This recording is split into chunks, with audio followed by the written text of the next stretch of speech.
It's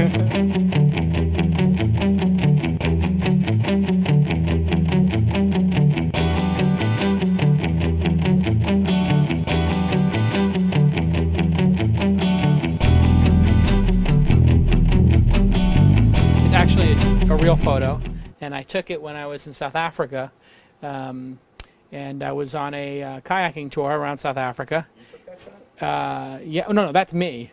And my friend was in the boat, and we were touring, and this great white comes up and just started following us, and we didn't panic. We just let him follow. We would disappear for 20 minutes and then come back, and it was in National Geographic and everything. It's not really a photo of me. I'm just kidding.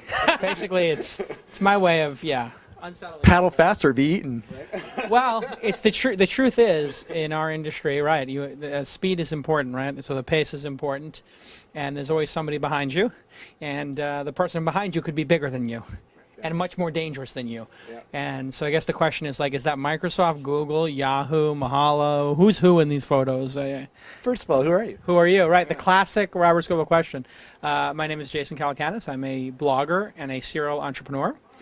And you're here at Mahalo, which is my third or fourth startup company. And this is on the West Coast this time. Yeah, Santa Monica. Did they kick you out of New York? I had a good run in New York. I had a good run, and then my time was up, and I went west. No, it's a great place actually to run a company. It's a lot better than being in the Valley in some ways. Why? Well, we don't have any competition here in terms of for employees and for team members, and so we would be one of 30 or 40 Sequoia, Kleiner Perkins, pick a top tier venture capital firm, funded startups. And so when a lot of talented people pick their companies, they pick it based on who's the entrepreneur running it, what market are they in, and who are the investors. Are you going to do to Google what Google did to Alta Vista? Well, because Google caught Alta Vista asleep. The business expertise at that time thought search was done, right? Search was finished. Nothing could be done more with search, and there's no business. And Microsoft ignored Google because Ballmer didn't think there was a business in search, right? I wouldn't be foolish enough to say anybody can knock Google down. And to be honest, I've never been a big fan of the sort of you have to kill the thing before you to succeed. Google didn't kill Microsoft. Microsoft's doing better than ever. And, I don't think we're going to have some major negative impact on Google or Microsoft. And Google's our partner right now in terms of advertising. And for when we don't have a search result, we show Google results because they're the best. We're doing something different. I mean, we're doing a social search engine. And it's editorially driven. It's powered by humans, both paid and unpaid. And so it's not really what Google does. If you look at what we do, we are... One way to say it is the two most important sites on the internet are Wikipedia and Google. I think everybody would agree on that. And so if you look at what 80% of the usage case is on Google, 80% of the usage case on Google is page 1 and 2. Yep.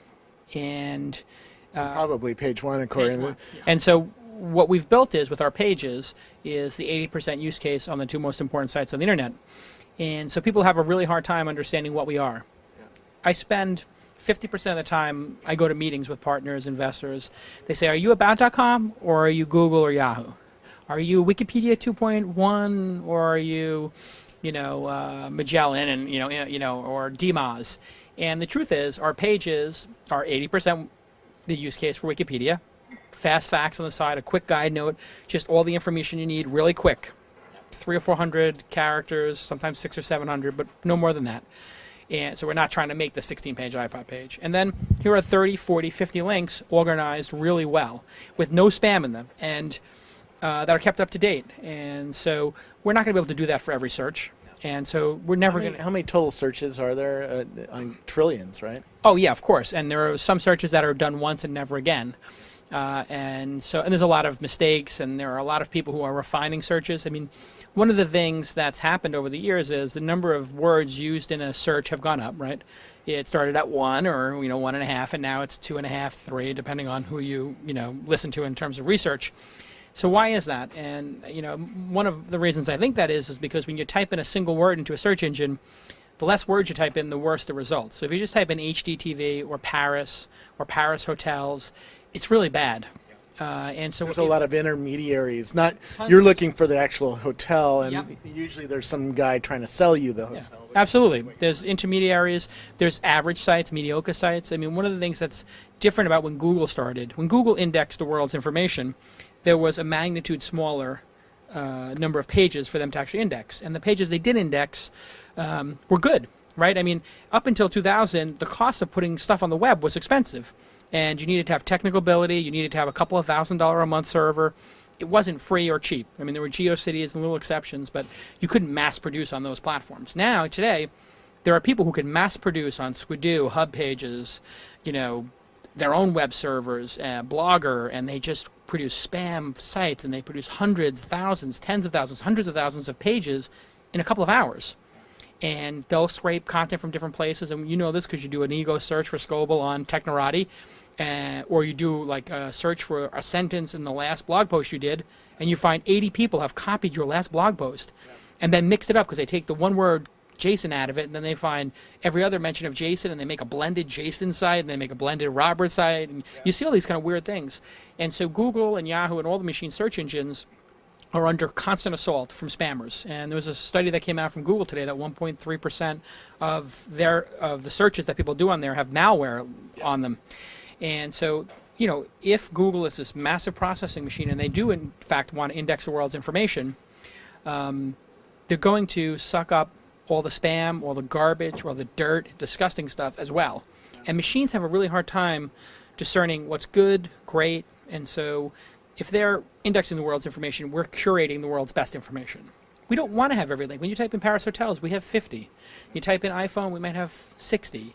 That's as far as we go. And that's, I think what was confusing for people when we launched the company. It was a lot of criticism in the beginning. And you actually did a thing where you sort of realized, hey, there's something here. And you got criticized by it. But what you've seen, what I've seen over the last 8 months is people have just started to flip. And probably one of the biggest mistakes I've made in my career was launching Mahalo when I did. Why? Well, I launched it with 4,000 pages, and people would go there and type in China, and they go, "You don't have China. What a joke. Calacanis is an idiot." And I was like, "Oh, it doesn't matter. We'll get to China. We're doing 500 pages at a time. A week. We're going to run out of pages to do," is what I realized. And all of a sudden, that's what's happened. It's harder and harder to find a page we don't have. But it probably would have been better to launch the service, say, January 1st, last month, with 30, 40,000 pages in it, because then people wouldn't have had that impression. So I think we've dealt with a lot of back and forth. But the 6-7 months we were in the market. But isn't that a trick of yours, that you're not worried about looking like an idiot? Oh, I'm not worried at all. Yeah, I'm not. I mean, and then people said, "Oh, it'll never scale." And so I thought, what do they mean when they say that? Well, they said you can't pay people, full time here enough. I mean, and this is very expensive, and this would not scale. But I thought to myself, well, of course, we're not going to just use in-house people. We'll hire people to work from home, like I did at Weblogs Inc. And at Weblogs Inc., we paid people $10 to $15 to do a blog post. We sort of came up with this idea of paying people on a per unit basis, and it worked really well. We had 10, 12, 13,000 blog posts at the peak being done a month by 250 bloggers. Think about that on a production scale. It's pretty impressive. If you had 12,000 stories being done, that's only people who do that many stories would be like a Newswire or the New York Times. And it was done without an office and without managers. I mean, it was just me and Judith Meskill and very few managers involved. Just somebody to send out the checks, right? Basically, it's me signing and you checks. put the picture of the stack of checks on your blog. I remember that. Absolutely, yeah. And just reinforce that, hey, if you wanted to get paid, talk to Jason. Exactly. When I launched, I didn't bring up the fact that we were going to do this greenhouse. And then we launched the greenhouse. What is the greenhouse? So the greenhouse is at greenhouse.mahalo.com, and anybody can go there and sign up and apply. And anybody can actually try too. We pay people to write search results. And so we pay people anywhere from $3 or $4 to $20 to write a search result. And we have 400 people doing that. And the top 10% of those, 30, 40 people, are called mentors. Those people get paid anywhere from $5 to $10 to quality control the search results done by the public. Then the full-time people here manage the mentors, and they spot check their work. So to be a mentor, you have to have completed 100, 200 search results. You have to be good. It's like being a librarian, like a real expert, a Wikipedian, somebody who worked on the DMOS, and you have to be really committed to the company. And now, you brought up DMOS. one of the criticisms I've heard of Mahalo is, oh, that's been tried before with DMOZ, right? Explain what DMOZ is and explain how Mahalo is different from DMOZ. Well, you know what? When I hear that criticism that's been tried before, I always just smile because I know that's a really naive person. Because YouTube was tried 500 times in Web 1.0 and nobody made online video work, right? And Google did a search engine 6 years after Magellan and InfoSeek and everybody else. So, just because something didn't work in the past doesn't mean it's not going to work now. And DMOZ, which was the Open Directory project, which was a precursor actually and part of the inspiration to the Wikipedia, was a place where anybody could sign up, be an editor of a category, and put websites into a directory format. And there's a whole group of people out there who are 25 years old, 20 years old, working at Facebook or whatever. And, people like Zuckerberg, they didn't grow up using a directory to surf the internet. People like us used GNN, Yahoo Directory, Whole Earth Catalog, DMOZ. We would go to arts and humanity, photography, whatever, black and whites, Ansel Adams, and that's how you looked for websites. You didn't type something into a box. And that was a really good experience, actually. It was very organized, clean, it was logical, it was, and it disappeared because the DMOZ basically got infiltrated by SEOs, and now you can basically buy links in it. And the other thing that SEOs are search engine optimizers. So these search engine optimizers, these are people who are paid to get your results higher. Yeah, they're basically paid to try to get your website about car insurance to outrank my car website. My website about car insurance, and we each pay SEOs $5,000, and they go do some black art to try to make us go up and down. But in truth, they really are not doing much. Mahalo is part search engine, and it's part content site, and that's really hard for people to get their heads around, especially in the Valley where, what, you're hiring humans, you're paying humans. It doesn't make any sense. Why would you pay people when you don't have to? You pay people, they do good work. Engadget is done by paid people. Engadget and Autoblog and Joystick, these things would not exist if people were not paid. What you guys did at, are doing a Fast Company TV and stuff like that, it couldn't occur. You couldn't dedicate your life to it and do as many videos as you're doing if somebody wasn't paying for all this. Not to mention the travel budget. And all that. Travel and equipment. So, I think people in the Valley like to think everything can be crowdsourced because it's this great shining example in Wikipedia. But the truth is, it doesn't work for all projects. And it also takes a long time. The quality is suspect. And you're fighting to get people's attention, So I don't have a very complicated relationship with paying people money for work. I think it's kind of cool that you're able to make a system in which people can get compensated. That being said, a lot of the contribution to Mahalo is unpaid now. And so I think ultimately 80-90% of the contributions to Mahalo will not be paid. There'll be people just contributing their links, through a bookmarking type service like Delicious and StumbleUpon. And you have a toolbar too, yeah. Which is really, really pretty neat. Yeah, and that's been colossal for us. We get 500 or 600 links submitted a day, and I'll show you that Mike, who manages it, if you want to take a little tour around. Sure. And actually, it's a good person for us to meet here. It's Eric. Eric worked at a company called Creative Good out of New York, and we stole him. And he does all our user experience, and he also does what are called listening labs. So we've done 75 hours of labs here with actual people who search. The way a lot of traditional usability tests work is the person that does the test basically comes up with a script in advance of what they'd like that customer to try to do, sort of walk them through, and it'll be completely, it really doesn't pay any attention to the context of that customer and what that person actually cares about. Yeah. They might ask someone to do something that they would never actually do in real life, and as a result, you can't really bank too much on that research, because if you're asking someone to do something that they would never do, does it really matter whether it's hard for them or not? Yeah. So the way listening labs are different is that instead of coming up with the list of tasks in advance, you basically develop the list of tasks on the fly, and they're specific to that customer. So you start with an actual interview where the whole goal of it is to understand what that customer does, what that customer cares about. And so for us specifically, so a bar owner will be different from a librarian, will be different from a physicist, will be different from a political person, right? Exactly. So I could do one interview with someone who's trying to plan a trip to Brazil, and then the next one could be someone who's trying to buy a new cell phone and researching that. And so I'll pay attention to the context of that customer, what they're trying to do, learn as much as I can about what they're trying to do and sort of how they go about it. And then I have them actually show me, and they'll go through what they would normally do if they were at home, if they had, an extra 30 minutes to try to do some research to plan that trip to Brazil, and I'll see what that experience is like for them. Do they go right to Google? If they do, what type of keywords do they enter? Do they go straight to TripAdvisor?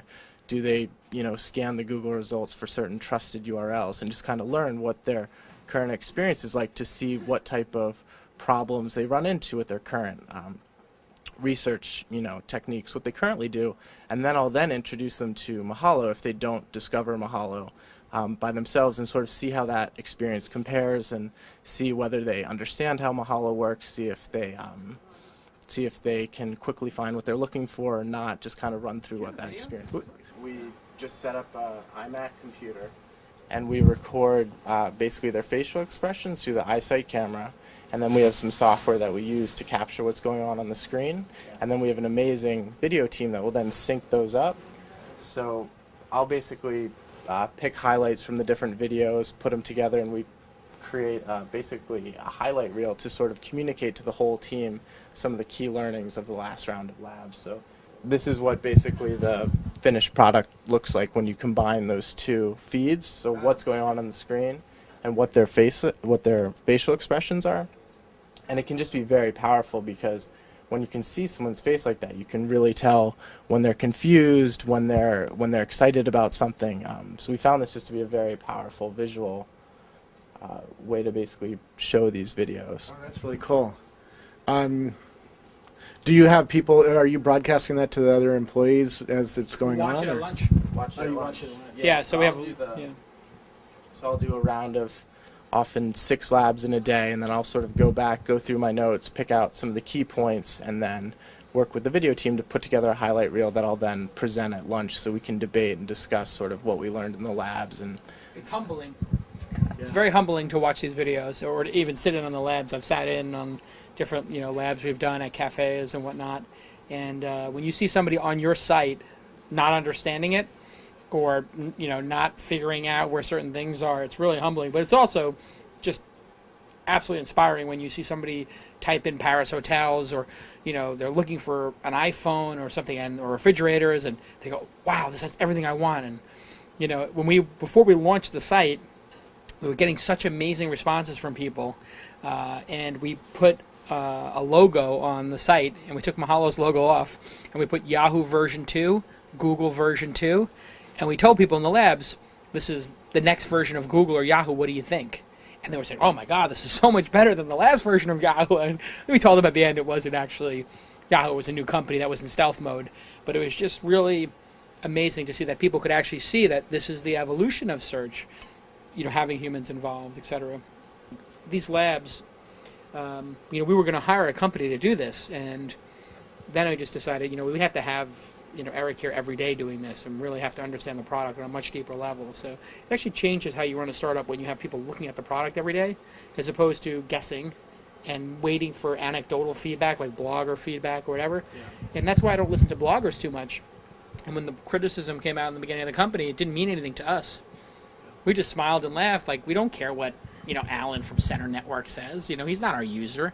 We don't care what some angry blogger who is deep. Well, you should care at some level, right? Not really, actually. To be honest, I don't think you should. Why should we listen to you when you're vlogging then? You shouldn't. Absolutely, you shouldn't. The people I respect most are the people who, like, when I wrote something critical, would say, like, you have no idea what you're talking about, and here's why. And in a lot of cases, that's, I wrote a blog post recently about how to deal with the different types of people you meet when you start a company, and there are skeptics, and there's really 2 types of skeptics I find. There are knowledgeable skeptics, and then there are just angry skeptics. And if it's a knowledgeable skeptic, like a VC who's very much a doubter and plays that doubting role inside their venture capital firm, you should listen to them, because they're giving you free consulting. Oh, it's not going to scale. You're going to have a problem updating the pages. You're going to have a corruption problem, this problem, that problem. And you just take their notes and you say thank you, but you probably don't want to have that kind of person inside your organization, because it's sort of that negative cancer. Yeah. And then there are just angry bloggers and angry pundits who are upset because maybe they are upset that you're trying something that had been tried already. You know, that is just a ridiculous criticism, or, you know, you can't do this because it's been tried already and it didn't work the last time. You know, that's what an angry blogger might say. Or, you know, it doesn't make sense that you should do this and be able to raise this much money for such a simple idea. You know, like, that was another criticism. Like, oh, wow, you raised so much money, and why should you be able to raise money for this idea? It's because it helps people. And when you go in the labs and 9 out of 10 people are like so enthusiastic they can't believe it, and they say, hey, what's the name of this site? I want to bookmark it. That's all you need to know. You don't need to worry about people in the valley. San Francisco is not the market. You know, I think it's one of the big mistakes that people make is they build products sometimes for the TechCrunch 100,000. And some products are meant for the TechCrunch 100,000, but we're trying to build a product for the, you know, AOL and Yahoo 100 million. You know, also known as America, you know, like Or the world. Or the world. If anything makes this company successful, it's going to be the culture and the market. You know, we're in a market that needs us. Search needs to evolve, and we have a culture that's right for evolving it and evolving the product, where people are really, I think you can see here, it's, you know, getting towards 6 or 7 o'clock at night, and, you know, most people will still be here, and you come here on the weekends and there'll be 10 people here. They don't have to be here, you know. That's because they know food's coming. Well, food also helps.